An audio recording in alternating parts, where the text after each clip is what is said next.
Hello friends, CB Mary stream চ্যানেলে আমি তোমাদেরকে ওয়েলকাম জানাচ্ছি।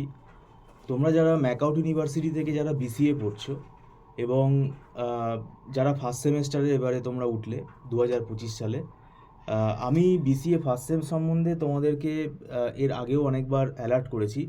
কেননা ফার্স্ট সেমেস্টারে কী হয়, এই কোর্সটা সম্বন্ধে অনেকের ধারণা থাকে না। ফার্স্ট সেমেস্টারে দুটো কম্পিউটার সায়েন্সের যে পেপার আছে, সি প্রোগ্রামিং এবং ডিজিটাল ইলেকট্রনিক্স, এই দুটো সাবজেক্ট কিন্তু আগামী দিনে যে সেমেস্টারগুলো আছে সেই সেমেস্টারের ফাউন্ডেশন আমি বলতে পারি। এবার যেহেতু অনেকে ভাবে যে আমি একটা সেলফ ফাইন্যান্স কলেজ থেকে পড়ছি, একটা লামসাম টাকা এখানে আমাকে ইনভেস্ট করতে হচ্ছে, তো কলেজ থেকেই সব মেকআপ হয়ে যাবে, সেটা আশা করাটা ভুল না। সেটা অভিভাবকরা সেটা আশা করতেই পারে, কিন্তু ব্যাপারটা হচ্ছে সব স্টুডেন্টের তো মেরিট সমান হয় না।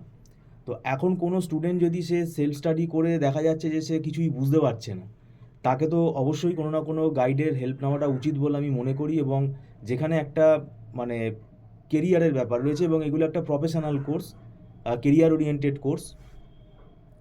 এবার ব্যাপারটা হচ্ছে আমরা যে এখানে মানে সাবজেক্টগুলো সম্বন্ধে বলছি, এটা পুরোপুরি স্টুডেন্টরা যাতে অ্যাওয়ার হয় সেই কারণেই বলছি।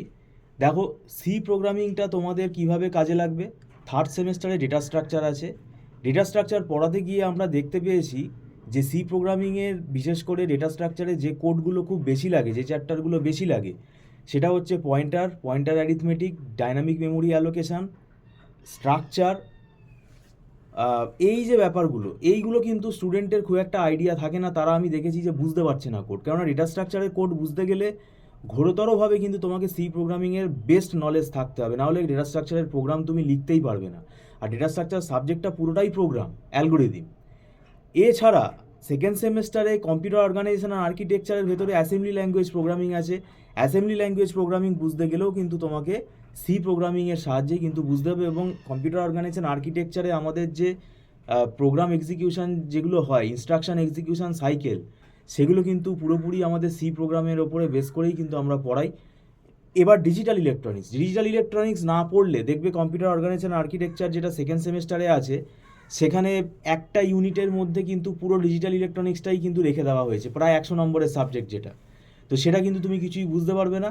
আর কম্পিউটার অর্গানাইজেশন আর্কিটেকচারের মধ্যে ডিজিটাল ইলেকট্রনিক্সের প্রত্যেকটা কনসেপ্ট তোমার কাজে লাগবে, সার্কিট থিওরিগুলো কাজে লাগবে।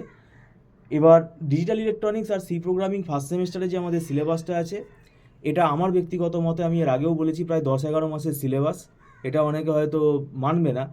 ভালোভাবে ধরে করতে গেলে এত বড় বড় আমাদের চ্যাপ্টারগুলো রয়েছে, এত বড় বড় সার্কিট ডিজাইনগুলো রয়েছে, বুলিয়ান, হায়ার বুলিয়ান, ম্যাথামেটিক্স যেগুলো রয়েছে, আবার সি প্রোগ্রামিংয়ের মধ্যে যে টোটাল আমাদের যে চ্যাপ্টারগুলো রয়েছে, সেগুলো কিন্তু ধরে বুঝে, প্রোগ্রামগুলো বুঝে পড়াতেই কিন্তু প্রায় 10-11 মাস লেগে যায়।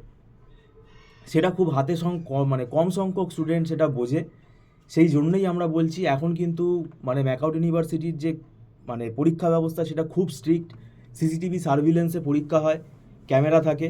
আর পরীক্ষায় যে মানে পেপার চেকিংটা হয় সেটাও কিন্তু খুব স্ট্রিক্ট। সেখানে কিন্তু কোনো উল্টোপাল্টা লিখে আসলে হবে না, খুব টু দি পয়েন্ট লিখতে হবে এবং অ্যাকুরেট অ্যান্সার লিখতে হবে, রিলেভেন্ট টপিকের ওপর অ্যান্সার লিখতে হবে। তো সেটা কিন্তু একমাত্র পসিবল হবে যদি তোমার কনসেপ্ট ক্লিয়ার থাকে। আর আমরা দেরি করে স্টুডেন্ট এলে তাকে আর নেই না, কারণ আমরা ধরে পড়াই, সেটা আমাদের কি হয়, হ্যাম্পার হয়।